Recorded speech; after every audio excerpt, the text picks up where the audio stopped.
Assalamualaikum Bre, selamat datang kembali di Guru Gumbel Channel.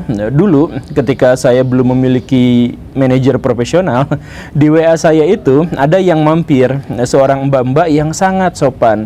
Kakak, kita mau nawarin kerjasama nih, kita berasal dari anu. Wah iya luar biasa. Kemudian menggairahkan sekali karena dia mengatakan, Pak, kalau Bapak menarasikan begini saja, ini draftnya begini-begini, selama 1 menit atau kurang dari itu, maka Bapak akan mendapatkan nominal sekian-sekian, yang nolnya 7. Wah, seneng dong sayanya ya, gitulah. Kemudian dia menawarkan kerjasama gini dan seterusnya. Kemudian pada akhirnya saya bertanya, Mbak maaf ya, ini termasuk judi ya? Oh iya kakak. Ternyata dia jujur juga.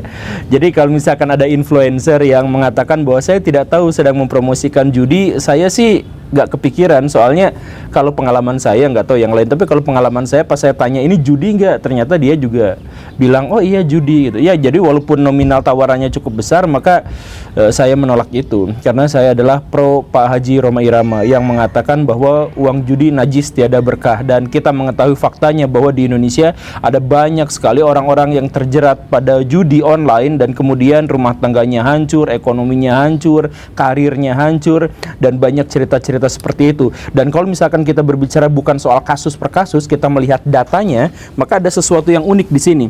Ada 2,7 juta orang di Indonesia yang main judi online. 212.000 diantaranya itu adalah orang yang secara konsisten, secara rutin main judi online dengan transaksi 160 triliun rupiah, 160 triliun rupiah dari tanggal 1 Januari sampai 5 Oktober kemarin. Video ini dibuat tuh tanggal berapa ya? Pokoknya mah sampai 5 Oktober dari 1 Januari itu transaksinya 160 triliun melalui 159 juta transaksi. Dan konon aset judi online di Indonesia itu mencapai 550 triliun rupiah. Jadi ini bisnis yang sangat gila-gilaan, 550 triliun. Dan kemudian kerugian negara per tahunnya dari judi online itu 138 triliun rupiah dan masih terus bertambah. Setahunnya segitu dan terus bertambah, dan dengan itu menjadikan Indonesia sebagai negara yang katanya paling religius di dunia, tetapi menjadi konsumen judi online terbesar di seluruh dunia dengan nilai transaksi judi online terbesar di seluruh dunia dan kerugian negara terbesar di seluruh dunia dari judi online. Luar biasa ya. Ini gila banget kalau kata kok bisa ya.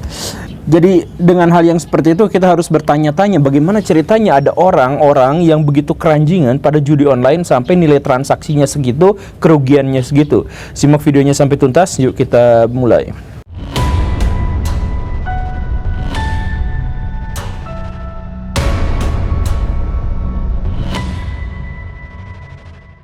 Pada tahun 2013, sekelompok ilmuwan di Amerika Serikat melakukan riset, melakukan penelitian terhadap orang-orang yang terjerat pada judi. Kenapa mereka melakukan judi dan kenapa mereka tidak bisa berhenti untuk melakukan judi. Penelitian itu, satu di antara responden yang dilibatkan itu berpengalaman sangat luar biasa, yaitu dia adalah seorang ahli saham, tukang main saham yang kayak gitu, apa sih namanya? Tapi kemudian dia terjerat pada judi dan akhirnya dari judi itu dia terpaksa nipu orang lain, nipu keluarganya, nipu koleganya, nipu kliennya untuk mendapatkan uang judi karena uangnya sudah habis dan dia terus-terusan ketagihan sehingga dia terus-terusan nyari uang dari tempat-tempat yang tidak disangka-sangka. Dan akhirnya apa? Ya semuanya, keluarganya, mertuanya, tetangganya, teman-temannya apa dan sebagainya habis ditipu sama dia untuk dia mendapatkan uang untuk membayar judi. Berapa kerugian yang teman-temannya, istrinya, keluarganya tanggung itu adalah 1,3 triliun rupiah. Ini luar biasa ya. Jadi bagaimana ceritanya ada seorang penjudi sampai mengorbankan uang orang lain 1,3 triliun rupiah untuk melakukan judi. Nah inilah yang kemudian membuat para saintis Amerika Serikat itu curiga ada sesuatu, bukan hanya soal ketagihan, tapi ada sesuatu yang lain yang membuat judi begitu berbahaya. Di Indonesia kasus-kasus semacam itu juga banyak terjadi. Kita mengetahui ada pejabat di Indonesia yang kemarin sampai rugi sekian triliun, besar sekali ya, yang dari Papua itu gara-gara judi, dan dia juga akhirnya korupsi ketahuan, juga kemungkinannya adalah hubungannya dengan judi. Jadi judi dia menyebabkan korupsi. Kemudian ada di yang kemarin itu ada emak-emak curhat. Mama curhat itu adalah bahwa dirinya, suaminya, dan seorang anaknya itu hidup dalam kemakmuran, hidup dalam kebahagiaan, semuanya baik-baik saja. Suaminya punya pekerjaan yang mapan, anaknya yang lucu, apa segala rupa kayak gitu. Sampai suatu kali ternyata si ayah itu yang manggilnya itu Abi Umi yang kayak gitu, yang si abinya itu ternyata kena pinjol, kena judi online, dan dari situ si ayahnya itu mulai kehilangan uang. Awalnya gajinya hilang. Setelah gajinya hilang ditanyain kenapa? Ya ternyata buat judi online. Tapi ya sudahlah, udah diperingatkan jangan kayak gitu lagi. Tapi akhirnya apa? Barang-barang digadein, mobil, motor digadein, rumah sampai juga digadein. Dan masih belum selesai di situ, ternyata dia terjebak pada pinjol, pinjem sana, pinjem sini, pinjem ke bank apa segala rupa, tetangga apa lagi-lagi nipu juga apa segala rupa, padahal ini religius, abi-abi gitu ya. dan seterusnya. Ini si istrinya udah bener-bener kesel bagaimana ceritanya rumah tangga, masa depannya, ekonomi, karir, semuanya dikorbankan hanya demi kecanduan pada pinjol. Akhirnya si istri itu memutuskan untuk bercerai, walaupun tentu saja siapa yang mau bercerai, tapi akhirnya si istri memutuskan untuk bercerai. Dan akhirnya apa? Si suami yang tadi itu, yang memiliki karir bagus, yang memiliki ekonomi mapan, yang sudah hidup bahagia dengan keluarganya, akhirnya sekarang terkarantina hidup dalam penderitaan sendirian, dikejar-kejar sama pinjol dan kemungkinan masuk penjara gara-gara judi online itu. Gimana ceritanya ada orang yang sudah mapan, sudah makmur, tetapi kemudian dia bisa terjebak dan sampai habis seperti itu. Inilah yang kemudian membuat para ilmuwan Amerika Serikat itu penasaran, kok bisa judi memerangkap orang sampai kejadiannya seperti ini. Setelah diteliti, ternyata ada beberapa faktor yang membuat orang-orang yang terjebak pada judi online itu begitu keras kepala. Secara sederhana, motif awal dari orang yang nyandu judi itu adalah ingin mendapatkan kemenangan secara instan, ingin mendapatkan uang besar secara instan. Itu yang paling dasarnya, dan semua orang juga pada dasarnya sih gitu-gitu aja gitu. Nah, cuman ada masalahnya di sini. Ketika seseorang sudah mulai berjudi, maka tidak ada kesempatan bagi dia untuk mundur ke belakang. Karena apa? Seandainya dia menang, maka dia akan kecanduan lagi untuk menang. Karena masang 1.000 dapat 100.000, kan dia senang, dia akan nyandu di situ seandainya dia menang. Dan seandainya dia kalah, itu pun akan membuatnya candu. Karena apa?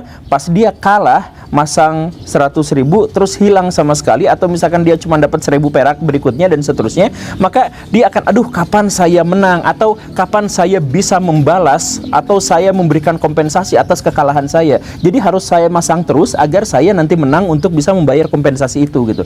Jadi akhirnya apa? Setelah kalah, pas menang sekali, hore, ya udah lanjutin gitu. Jadi mau menang ataupun mau kalah, judi itu pada akhirnya juga akan memerangkap seseorang itu pada adiksi, pada ketergantungan. Itu adalah mekanisme yang paling dasar dari kenapa judi itu bisa menghancurkan karir seseorang, kenapa judi itu bisa mengadiksi seseorang. Tetapi kemudian para ilmuwan menemukan sesuatu yang lain, bahkan bahwa bukan hanya soal dia menang atau kalah kemudian adiksi di situ. Jadi si otaknya itu sangat seneng, si otaknya itu sangat pengen ketika dia merasakan sensasi menang dan kalah gitu.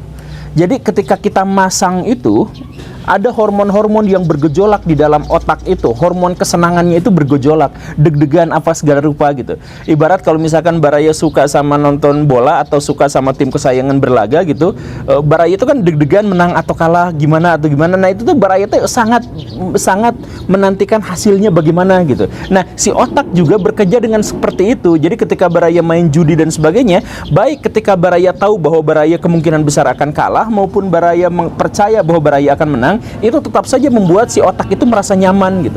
Jadi salah satu yang membuat adiksi yang lainnya itu adalah bukan soal menang dan kalah tadi, soal proses untuk menjadi menang dan kalah itu ternyata juga adiksi. Jadi si otak udah benar-benar tercuci. Dan pada akhirnya yang lebih buruk lagi, temuan dari para saintis di Amerika Serikat itu menyebutkan 92% orang yang terjebak pada judi itu, dalam hal ini katakanlah judi online, itu benar-benar sudah tidak lagi memiliki batasan. Jadi maksudnya apa? Otaknya udah koslet, otaknya udah rusak, otaknya udah jadi goptut gitu. Jadi maksudnya apa? Dia tidak memiliki batasan tuh. Jadi kan kalau misalkan gini ya, orang yang masih normal main judi. Udahlah, nanti kalau saya udah dapat segini, saya berhenti. Atau udahlah kalau begini saya berhenti. Nah, kan ada keinginan untuk berhenti gitu. Nah, kalau misalkan orang yang sudah nyandu pada judi itu 92%-nya udah gak ada batasan. Jadi seperti yang tadi itu, bahkan ketika dia harus nipu orang 1,3 triliun, dia masih lanjut ingin judi gitu. Bahkan ketika yang tadi yang orang Indonesia itu udah punya karir tapi karirnya dihancurkan, udah punya keluarganya dihancurkan, udah punya kasih sayang dihancurkan, karirnya dihancurkan segala rupa itu, tapi dia tetap aja main judi gitu. Dia tahu itu menghancurkan semuanya, tapi dia tetap main gitu. Karena apa? 92% orang otaknya udah rusak, udah tidak lagi memiliki batasan. Inilah yang akhirnya membuat para saintis Amerika Serikat itu menjadi takut juga, menjadi khawatir. Ternyata bahaya judi itu lebih besar daripada yang mereka bayangkan sebelumnya. Jadi kalau Baraya punya teman yang dia udah nyandu, udah adiktif banget sama yang namanya judi online apa segala rupa, Baraya pasti akan menemukan bahwa dia itu orangnya ngeyel banget gitu. Baraya udah ngasih tahu kayak gimana itu susah banget. Karena memang tadi itu si otaknya secara harfiah memang sudah rusak. Atau secara harfiah dia sudah tidak lagi memiliki pertimbangan-pertimbangan yang lebih masuk akal gitu. Jadi kalau misalkan ketemu sama orang-orang semacam itu, daripada kita nasehatin dan berharap bahwa dia nanti akan bertobat dan seterusnya, lebih mungkin Baraya ngebujuk Slipknot untuk bikin lagu Kasidahan bareng sama Mamah Dede, daripada Baraya berharap bahwa orang yang Baraya ajak taubat dari orang yang judi online itu berhasil. Kemungkinannya lebih kecil itu gitu. Karena memang susah, ya itu yang tadi itu otaknya memang dalam konteks itu memang sudah rusak gitu. Nah, lalu bagaimana ceritanya? Bahkan atau gini, saya kan kemarin lagi nyari-nyari sumber tentang judi online gitu ya, dan saya menemukan di CNN soal judi online begini. Terus di bawahnya itu ada kolom komentar, satu-satunya orang yang berkomentar, terus dia ngomongnya kayak gini, daripada polisi itu mencari-cari soal data transaksi judi online, mendingan pikirin tuh transaksi koruptor di Indonesia gitu. Saya sih menduganya orang itu, saya menduganya orang itu sih juga tukang judi online gitu. Makanya otaknya rada sengklek gitu.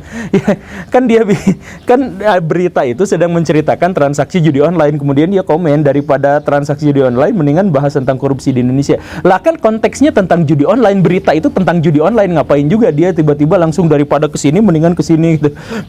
Jadi kalau misalkan ada orang yang ngobrolin soal pemerkosaan, wah daripada ngomongin soal pemerkosaan mendingan ngomong soal pencopetan gitu. Itu kan dua konteks yang berbeda, itu dua kejahatan yang berbeda, dua kemaksiatan yang berbeda. Tapi gara-gara si otaknya memang sudah sengklek gitu, jadi logical fallacy buat mereka itu adalah sesuatu yang sangat normal gitu. Dia cari-cari pembelaan, cari-cari alasan ketika dia memang sudah terjebak pada judi online itu gitu. Nah, jadi ketika misalkan Baraya punya teman, kemudian katakan pada orang-orang yang ya tukang judi online itu, dikatakan begini nih, "Oi, kalian semua, kalian itu sebenarnya ditipu. Kalian itu sebenarnya nggak akan menang, karena menang dan kalah di dalam permainan judi online itu sudah di-set. Jadi menang kemungkinan sekian persen, kalah kemungkinan sekian persen, dan yang dipastikan adalah bandar yang pasti selalu menang betapapun kemenangan yang Baraya dapatkan. Itu nggak mungkin, karena yang paling pasti menang itu adalah si bandarnya. Dan itu di-set. Jadi nggak mungkin jadi ini. Jadi makanya saya tuh sering bilang ke teman-teman gitu ya, judi online itu pada dasarnya bukan judi. Judi online itu dasarnya adalah penipuan, bukan judi. Kalau judi itu berangkat dari kemungkinan-kemungkinan, dari spekulasi-spekulasi. Probabilitasnya tetap acak, tetap gak jelas. Sedangkan judi online itu probabilitasnya terhitung, tertata. Kemungkinan orang menang sekian persen, kemungkinan kalah sekian persen, bahkan kemenangannya kapan dan kekalahannya kapan pun di-set kapan gitu.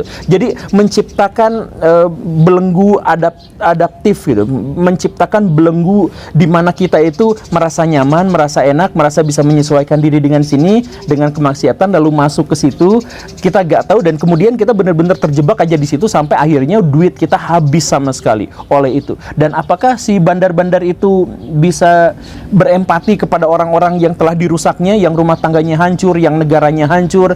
Ya enggak, mana ada. Itu orang-orang yang bandar-bandar, orang yang suka promosiin, orang yang, iya kakak silahkan datang ke sini, bangsat itu segala rupa, itu udah orang-orang yang memang otaknya sudah hancur, udah nggak punya iman, udah nggak usah ngerti soal moral dan sebagainya. Mereka cuma ngertiin gimana caranya dapat duit, bahkan ketika itu dengan cara menipu orang yang paling miskin untuk jatuh pada kemiskinan yang lebih parah lagi. Mereka udah nggak peduli soal itu.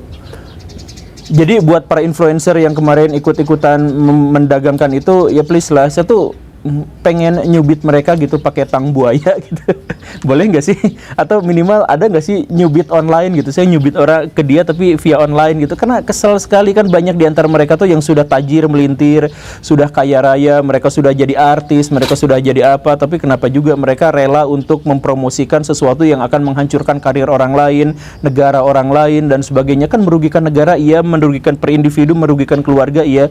Ngapain juga dipromosiin gitu? Itu kenapa sih bisa seperti itu? Kalau misalkan katakan, oh saya nggak tahu, saya ragu sih kalau mereka benar-benar mengatakan saya tidak tahu. Ya nggak tahu sih mereka, kalau memang nggak tahu beneran ya syukur gitu ya. Tapi saya ragu kalau mereka benar-benar nggak tahu, karena di draftnya itu bakal dikasih tahu bahwa mereka tuh bakal begini begitu tuh dikasih tahu gitu. Ya itu mah pengalaman saya pribadi, tapi nggak tahu yang lain gitu ya. Jadi gimana solusinya?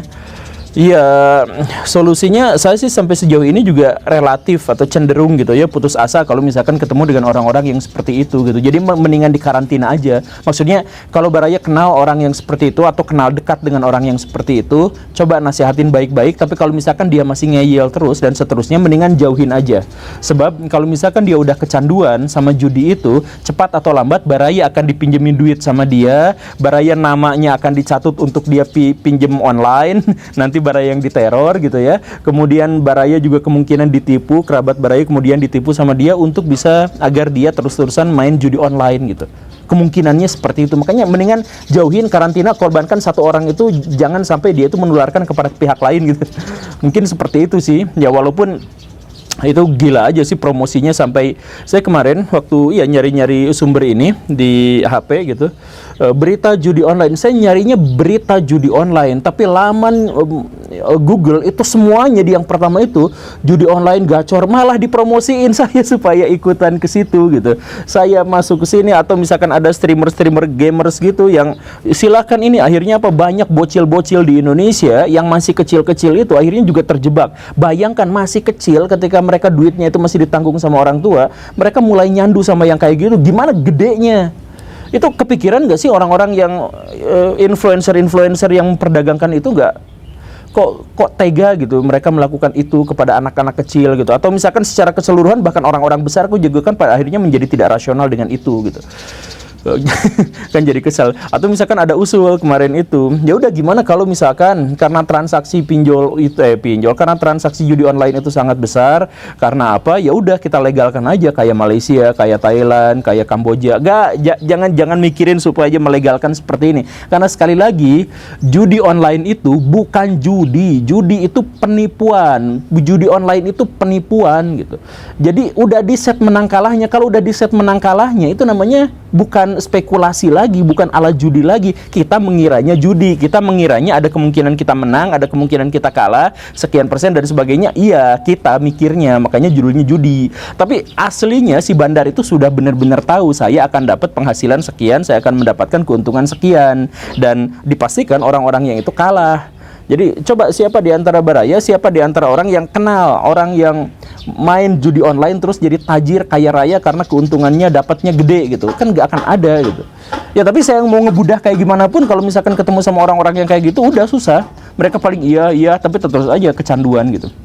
Butuh tekad yang sangat kuat dari orang yang dimaksud itu untuk bisa mengubah keadaan. Semoga, saya berharap, saya nggak bisa ngasih solusi, saya udah dalam tanda kutip udah putus asa soal ini, tapi saya doakan semoga orang-orang itu bisa mengatasi semuanya. Semoga dia bisa baik-baik saja, dan semoga semua masalah judi online di Indonesia itu bisa teratasi. Iya kah? Terima kasih karena sudah menyimak. Saya Guru Gembul. Assalamualaikum warahmatullahi wabarakatuh.